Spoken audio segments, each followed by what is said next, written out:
झाल्यावर एकही पेशंट तुमच्याकडे येता कामा नये.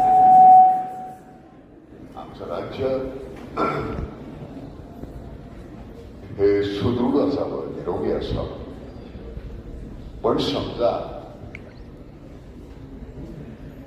जर का तिथे कुठली व्याधी आली तर त्याचं निवारण करण्यासाठी आपण ही जी सुरुवात केली आहे त्याला शिर अतिशय मनापासून शुभेच्छा. देशपांडे, तुम्ही तिथेच बसून राहिला, वर आला नाही, पण हे दाम्पत्य इतकं छान काहीतरी काम करतंय. म्हणजे खरं तर मी ह्यांना कालपर्यंत ओळखत नव्हतो.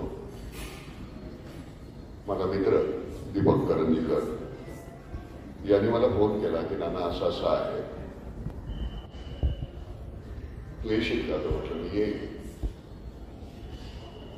मला थोडंसं एकच गोष्टीचा आनंद, बाकी कुठली व्याधी नाहीये, पण मला कधीतरी युरिक ऍसिड वाढतं, त्यामुळे मग माझा पाय कधीतरी दुखतो.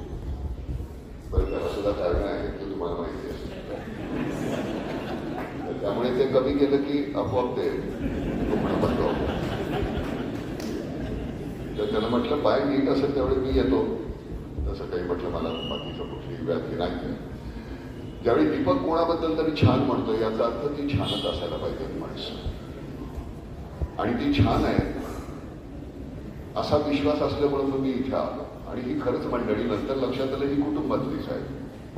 माझी नात्यातली माझी बहिणी आहे, माझ्या गणगोत आहे, ही त्यातलीच मंडळी आहे. आपल्या सगळ्या या आपल्या आयुष्यामध्ये आपण जगत असताना, आपण स्वतःसाठी तर जगत असतो. आता गुरुजींशी बोलत असताना मी म्हटलं की माझं आयुष्य मी समाजाला, लोकांना, जगाला ओळखण्यामध्ये मी नाही, मला तेवढं जमणार नाही, पण माझ्या आयुष्यामध्ये मी मला ओळखू शकलो तर खूप छान. मंडळी सगळ्यात बाकीचा अभ्यास करत राहतात, पण स्वतःकडे आपले घरचे अडचण मोडतात, त्यामुळे गोंधळ होतो. तू त्या आरशात पाहिलंस तुझी ताकद, तुझी कुवत, हे तू समजून घेतलीस आणि हे इतकं उभं केलंस छान. तू म्हणजे तुम्ही सगळ्यांनीच.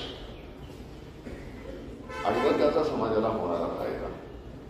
मी पहिला प्रश्न तुला आल्यानंतर विचारला होता की हे सगळं तू सुरू करतेस याचा समाजाला, गरीब लोकांना काय फायदा आहे ते मला सांग. बाकीचं तुझं काय चालेल नाही चालेल, पैसे किती मिळतील, पुन्हा अजून किती इमारती तुझ्या उभ्या राहतील, त्याच्याशी मला देणं घेणं नाही. हे माझं पहिलं होतं.